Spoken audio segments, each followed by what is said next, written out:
नमस्कार दोस्तों। मेरा आज का टॉपिक बहुत ज़्यादा इंटरेस्टिंग है और वो टॉपिक ये है कि हम क्या कोई भी एचआर डिपार्टमेंट, मोस्टली सभी एचआर डिपार्टमेंट जिस अलग अलग कंपनीज़ के, जब आप एक इंटरव्यू में जाते हैं तो वो आपको पूछते हैं कि भैया आपका एक्सपीरियंस क्या है, एक्सपीरियंस कितना है। तो एक ही डेफिनेशन है कि सर मेरा 15 साल का एक्सपीरियंस है एफएमसीजी में, 15 साल का एक्सपीरियंस है टायर इंडस्ट्री में, सीमेंट इंडस्ट्री में, फार्मा इंडस्ट्री में, कोई भी इंडस्ट्री में। हम एक्सपीरियंस को नंबर ऑफ़ ईयर्स से गिनते हैं। शायद ये ट्रेंड मुझे अच्छा नहीं लगता और मैं इस चीज़ को बिल्कुल गलत मानता हूँ। हो सकता है मैं गलत हूँ और इस चीज़ के लिए मैं आपको एक छोटी सी स्टोरी से जस्टिफाई करना चाहता हूँ कि जो मैं सोचता हूँ शायद उसमें थोड़ा कहीं ना कहीं दम ज़रूर होगा। तो एक्सपीरियंस को मेरे हिसाब से कभी भी लाइफ में नंबर ऑफ़ ईयर्स कितने स्पेंड किए हैं उससे ना कंसिडर करते हुए, क्या उस बंदे का एक्सपर्टाइज़ है, कितनी उसको कमिटमेंट है, कितनी उसकी उस जॉब की ज़रूरत है, उस जॉब के लिए डेडिकेशन है, मैं समझता हूँ वो चीज़ ज़्यादा इम्पॉर्टेंट है as compared to the number of years हम बात करते हैं। तो इसके लिए चलिए एक छोटी सी स्टोरी मैं आपको बताता हूँ। एक बार की बात है, एक लड़का, बहुत यंग लड़का, तकरीबन 1-2 साल का उसका एक्सपीरियंस होगा, और वो लड़का एक कंपनी के इंटरव्यू में जाता है। जब वो इंटरव्यू के लिए बैठा होता है तो वो देखता है अपने साथ बहुत अच्छे-अच्छे और बहुत सीनियर लोग भी बैठे होते हैं। एक मैनेजरियल पोजीशन का इंटरव्यू होता है, तो वो भी उसने भी अप्लाई किया होता है, इसलिए वो चला जाता है। तो जब तकरीबन एक पोजीशन होती है और उसके लिए 15-20 कैंडिडेट आए हुए होते हैं और सबसे यंग वही होता है। सबसे सबसे यंग वही था और मुझे लगता है शायद उसका एक्सपीरियंस व्हेन यू कंसीडर उसकी लैंग्वेज में, जो कि नंबर ऑफ़ ईयर्स की बात करें, तो वो सबसे कम उसी का था शायद। तो क्या होता है कि जब सभी लोगों का इंटरव्यू हो जाता है, वैसे ही वो घबरा गया होता है कि भैया मेरा तो सिलेक्शन शायद होगा नहीं होगा पता नहीं है, लेकिन देखते हैं। तो जब वो अंदर जाता है तो पहले तो सभी जो पैनल के जो इंटरव्यू पैनलिस्ट होते हैं वो उसे देख के सोचते हैं कि भैया ये किसके इंटरव्यू के लिए आया है, ये तो एक सीनियर पोजीशन का इंटरव्यू है। तो उससे पूछते हैं आपने कहीं गलत एप्लीकेशन तो नहीं भर दी। तो वो लड़का कहता है नहीं सर, मैंने बिल्कुल सही एप्लीकेशन भरी है। तो बोलते हैं चलिए आप आए हैं तो आपका इंटरव्यू लेते हैं, प्लीज़ हैव ए सीट।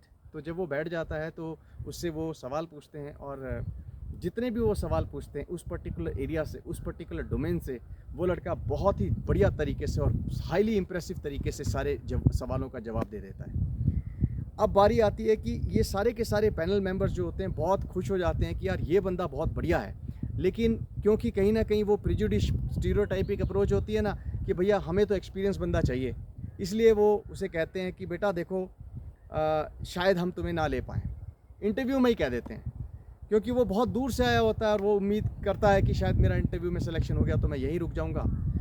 तो फाइनली उसके लिए वो चीज़ सुनना कि उसकी सिलेक्शन नहीं हुई, और वो भी उस चीज़ से नंबर ऑफ़ ईयर्स कि आपके कम है, एक्सपीरियंस कम है, तो वो ना बहुत दुखी हो जाता है। और वो अपने उनको कहता है कि जो पैनलिस्ट होते हैं कि सर मैं ना जाने से पहले एक ही चीज़ आपसे मांगना चाहता हूँ। मेरे लिए आपका ना करना एक सजाए मौत के जैसा है, जैसा जज कभी किसी को सुनाता है कि भैया तुम्हें सजाए मौत दी जाती है, तो आपका ना करना मेरे लिए एक सजाए मौत से कम नहीं है। लेकिन जब भी जज किसी को सजाए मौत देता है तो उससे हमेशा एक बात कहता है कि बता तेरी अंतिम इच्छा क्या है। तो उसी तरह से सर मेरी भी एक अंतिम इच्छा है। मैं चाहूँगा कि आपने मुझे रिजेक्ट तो कर दिया, लेकिन अगर आपके पास 2 मिनट हैं और आप मुझे दे सकें सभी लोग अपने 2 मिनट, तो मैं आपका बहुत बहुत आभारी रहूँगा। इस चीज़ को सुनकर पैनल मेंबर्स जो होते हैं बहुत थोड़ा-सा सिम्पैथाइज़ करते हैं उस लड़के के साथ और उसे कहते हैं कोई बात नहीं बेटा, बताओ क्या करना है। तो वो लड़का कहता है कि सर मैं सिर्फ़ आपको 2 मिनट बाहर ले जाना चाहता हूँ, और बाहर ले जाने के बाद मैं कुछ आपको कहना चाहता हूँ। तो वो बोलता है कोई बात नहीं, चलिए। सभी पैनल मेंबर 5-6 मेंबर्स जो होते हैं वो सब बाहर चले जाते हैं और लॉन में खड़े हो जाते हैं। अब वो सभी को कहता है कि सर मैं आपसे एक छोटा-सा सवाल पूछूँगा, आप सभी उस सवाल का प्लीज़ जवाब दीजिएगा मुझे। तो सभी कहते हैं कोई बात नहीं, पूछो। तो एक पैनलिस्ट से वो पूछता है कि सर मुझे एक बात बताइए कि आप क्या स्कूटर चलाना जानते हैं?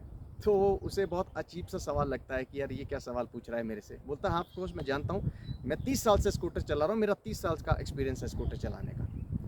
तो फिर वो बोलता है ठीक है सर। दूसरे पैनलिस्ट से पूछता है, दूसरा पैनलिस्ट कहता है कि मेरा 25 साल का एक्सपीरियंस है। तीसरे से पूछता है तो तीसरा बोलता है कि बेटा तेरी जितनी उम्र नहीं होगी उतने सालों से मैं स्कूटर चला रहा हूँ। तो सभी लोग उस स्कूटर चलाने को नंबर ऑफ़ ईयर्स से कंपेयर करते हैं और अपना एक्सपीरियंस डिफ़ाइन करते हैं। इस चीज़ को वो कहता है कि सर ठीक है, अब मैं मान गया आप सभी बहुत एक्सपीरियंस्ड हैं, बहुत सालों से चला रहे हैं। मैं एक रिक्वेस्ट करता हूँ कि आप सभी लोग अपने आंखों पर पट्टी बांध लीजिए और फिर हम स्कूटर चलाते हैं। तो सभी लोग उसे देखते हैं और हंसने लग जाते हैं कि भैया पट्टी बांध के कोई चला सकता है स्कूटर? तो जानते हैं आप वो लड़का क्या कहता है कि सर पट्टी बांध के ना आप चला सकते हैं, पट्टी बांध के ना मैं चला सकता हूँ। आपने भी जैसा आप स्कूटर चलाते हैं शायद वैसा मैं भी चला लेता हूँ। मेरा सिर्फ 1 साल का स्कूटर चलाने का नज़रिया एक्सपीरियंस है, आपका 30 साल का। तो उसमें डिफरेंस क्या हुआ?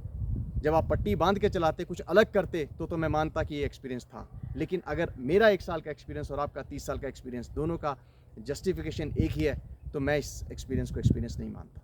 इस बात को सुनकर सारे के सारे पैनल मेंबर्स बहुत खुश हो जाते हैं और उसे फाइनली जॉब दे देते हैं। तो दोस्तों, मुझे ऐसा लगता है कि कहीं ना कहीं आपको ये जो हम प्रेजुडिस जो है स्टीरियोटाइप है कि हम हमेशा किसी को भी एक्सपीरियंस को नंबर ऑफ़ ईयर्स से डिफ़ाइन करते हैं, वो नहीं करना चाहिए।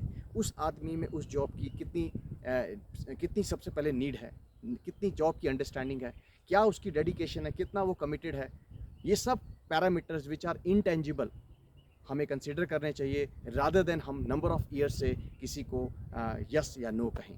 तो ये वीडियो मुझे उम्मीद है आपको अच्छा लगा होगा। एचआर वाले मुझे शायद इसमें गलत भी बोले, हो सकता है, क्योंकि ये अपना अपना इंडिविजुअल व्यू है। मेरा ये सोचना है तो मैंने आपके साथ शेयर किया। प्लीज़ कमेंट्स में अपने व्यूज़ भी लिखिए और मुझे बताइए आपको ये स्टोरी कैसी लगी।